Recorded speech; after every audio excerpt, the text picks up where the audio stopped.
అందరికీ నమస్కారం।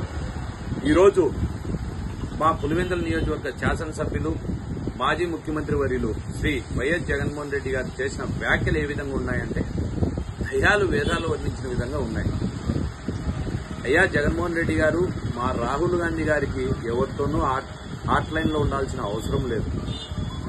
ప్రజా సంక్షేమం కోసం, ప్రజా పరిపాలన కోసం, ప్రజల కోసం నిరంతరం కష్టపడుతున్న ఏకైక వ్యక్తి ఈ దేశంలో ఎవరైనా ఉన్నారంటే అది మా రాహుల్ గాంధీ గారు అని చెప్పుకోవడానికి మేము గర్వంగా ఫీల్ అవుతున్నాం। ఓట్ల చోరీపై ఈ దేశంలో ఒక యుద్ధమే చేస్తున్న వ్యక్తి రాహుల్ గాంధీ గారు।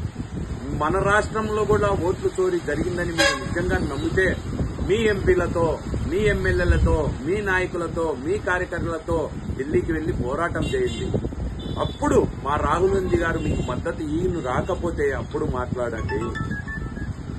ఇంకొకటి, ఈరోజు మా పార్లమెంటు సభ్యులు ఆంధ్రప్రదేశ్ కాంగ్రెస్ పార్టీ రాష్ట్ర వ్యవహారాల ఇన్ఛార్జ్, లోక్సభలో కాంగ్రెస్ పార్టీ తరఫున ప్రాతినిధ్యం వహిస్తున్న మాణిక్ ఠాగూర్ గారిపై మీరు చేసిన వ్యాఖ్యలను తీవ్రంగా ఖండిస్తున్నాం। మీరు వాడు వీడు అని సంబోధించడాన్ని మేము ఖండిస్తున్నాం। మీరు కూడా దాదాపు 5 ఏళ్లు ప్రతిపక్ష హోదాను అనుభవించిండ్రు, 5 ఏళ్లు ముఖ్యమంత్రిగా పనిచేసిండ్రు, ఎంపీగా పనిచేసిండ్రు। వైఎస్ రాజశేఖర రెడ్డి గారు సీఎంగా ఉన్నప్పుడు ఎంపీగా ఉన్నారు। ఆయన అనుభవాలు పుచ్చి తెచ్చుకుని ఉంటారులే అనుకున్నాం। మీ ఉందాతనాన్ని కోల్పోయి ఈ రోజు మీరు మాట్లాడిన తీరును తీవ్రంగా ఖండిస్తున్నాం। దయచేసి ఈ పదజాలాన్ని మీరు మార్చుకోవాలని కాంగ్రెస్ పార్టీ తరఫున డిమాండ్ చేస్తున్నాం। మాణిక్ ఠాగూర్ గారికి మీరు నిర్మోహమాకంతంగా క్షమాపణ చెప్పాలని కాంగ్రెస్ పార్టీ పులివెందుల నియోజకవర్గ కాంగ్రెస్ పార్టీ ఇన్ఛార్జిగా మిమ్మల్ని మేము డిమాండ్ చేస్తున్నాం।